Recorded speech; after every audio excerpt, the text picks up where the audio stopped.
Hello, and welcome back to another episode of ABA Mom. I'm Allie, a board certified behavior analyst and busy mom of 5.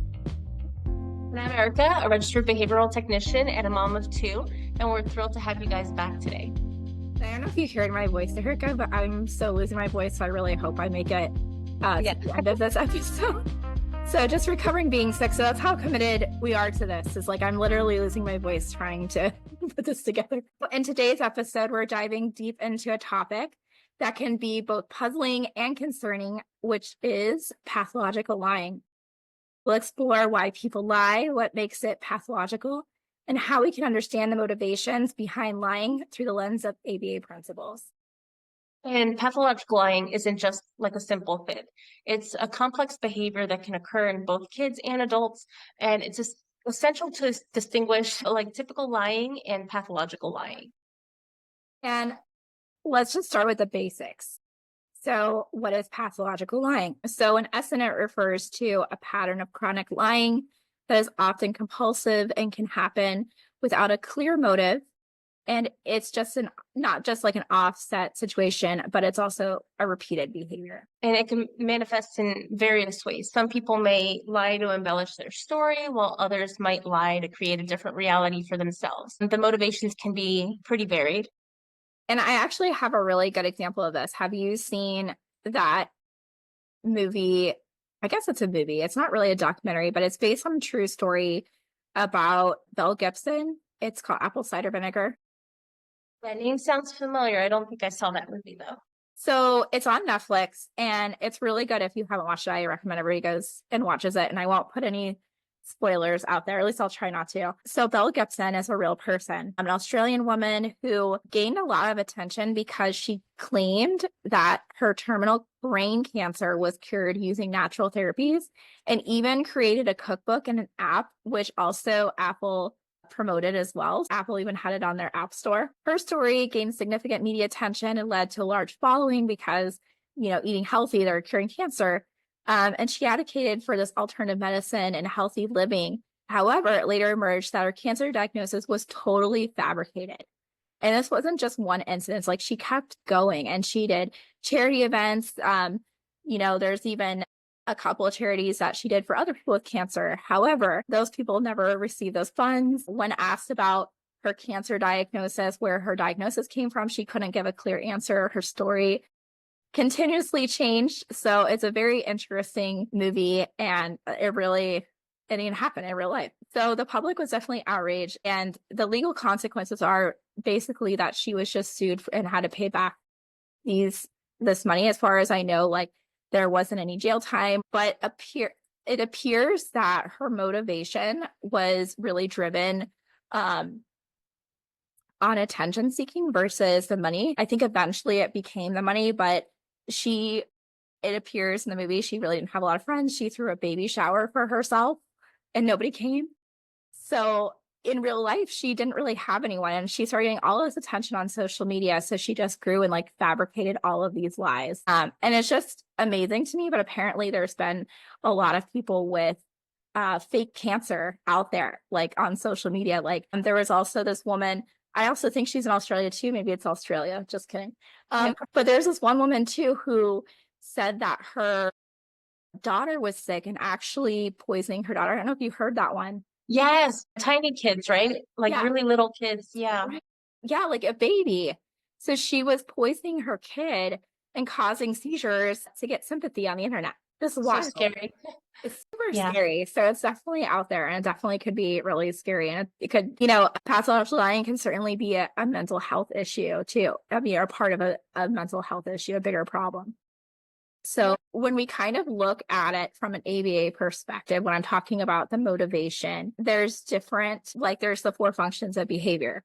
So why the behavior is occurring is really what we're kind of looking at coming at from an ABA perspective and really understanding where the behavior came from. So one function could be attention. So for attention, they could be seeking validation from others. Attention, we might lie to get attention for a center of conversation. This could be especially true for children who crave validation from peers or adults, but also other adults that are craving that validation too. Yeah. Another function would be possible escape. A kid might lie to avoid an uncomfortable situation, like getting in trouble for breaking something. And it's a way to escape the consequences of their actions. Yeah. And then there's also access to tangibles. So sometimes people lie to gain access to something they want, whether it's a toy, privilege, or even a social benefit. So when we say, I like to say access versus access to tangible, just because access to anything, it doesn't necessarily have to be something tangible for it to be accessible. And the last function we can look into could be sensory. Some kids or some individuals might find lying to be stimulating and rewarding in some way, leading to just a vicious cycle of deceit. And it's important to note that these motivations can be influenced by various factors, including environmental, social, or, like I've mentioned before, psychological elements as well. For children, it might be a phase of development where they're testing boundaries and learning about, the truth and consequences. But when lying becomes persistent and compulsive, it's a sign that there might be deeper issues that need to be addressed. Exactly. So for adults, pathological lying can sometimes be linked to underlying mental health conditions, such as personality disorder or narcissistic personality disorder, such as certain narcissistic personality disorder, borderline personality disorder. It's crucial to approach this behavior with empathy and understanding to the best of, your ability. Yep. The big question is here, how do we address pathological lying in both kids and adults using the tools we learn in ABA? The first step is understanding the function of the behavior. That's where we always start, as we discussed earlier, with attention, access, escape, and forgetting all of them now, sensory. Yeah, you got it. I knew you were on track. You're like, I got it. it's so, yeah, sometimes I forget all the time too, even though we use it all the time. Yeah. Like once we kind of know the why, like we can kind of come up with a plan on how to help navigate. Like I've had a couple clients navigate that. Like some families are very concerned about the consistent lying. And honestly, like the replacement behavior is telling the truth often, right? So that's the part that we want to reinforce. And that reinforcement can look different depending on the function of behavior, but that's definitely because now you kind of know the why, you know the motivation that's driving that behavior.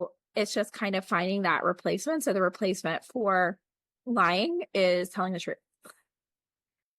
So once we understand the motivation, we can develop those strategies to address it. So an example is if a child's lying for attention, we can focus on providing positive reinforcement. We can provide attention for any time there's an honest behavior, and finding constructive ways to give them attention that they seek. And if the motivation is for escape, maybe escape from a consequence, it might be helpful to teach different problem solving skills and helping them navigate the situation and in turn reduce the need for them to lie.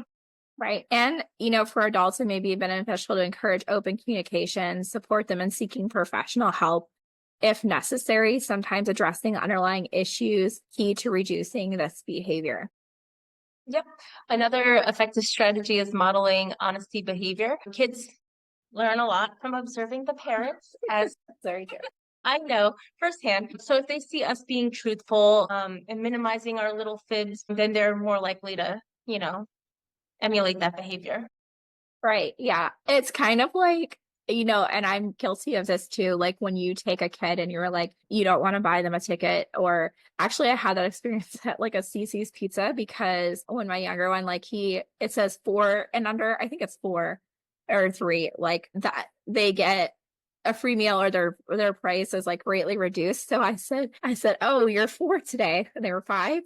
And he's just like, no, I'm 5. And then he's just like, the rest of the day, he's like, I'm actually 4. And I'm like, I totally taught this lie. Like, it's not good. I feel like that's not great parenting. I mean, I saved a little bit of money, but I don't know if it's totally worth it. But I don't know. I think a lot of parents, I hope I'm not the only one that's guilty of doing that. I'd be like, you're actually a little younger. Problem, my kids are all tall, except for one. Yeah. There's one I could have gotten away with, but most of them are so tall. Like, there's no way. Like my oldest looks like he's 25 and he's 17. Yeah. But yeah, I think as parents, we definitely like our kids model after us. Like we're teaching those skills, like good or bad. Does that mean that all lying necessarily comes to the parents? No, but it is in some way, shape, or form a learned behavior. Mhm. So by reinforcing definitely. honesty, we can catch our kids being truthful. It's essential. It's reward honest moments and encourage more of that behavior. And we gotta probably mention this in every video, but creating the safe space for communication. When kids feel like they can express themselves without fear of any kind of punishment, then they're less likely to resort to the lying. Yeah, absolutely. So definitely that fear base is all very temporary. It doesn't work in the long run because there's nothing being learned. So there's no skill being taught. You know, it kind of goes back to like that learned helplessness. So if we're just going from a punishment perspective, there's no replacement skill being taught for them. So they're being maybe taught not to lie out of fear versus having a replacement skill, which is to be honest. So, and that's such an important point, Erica. Building trust and open communication lays the groundwork for honest interactions.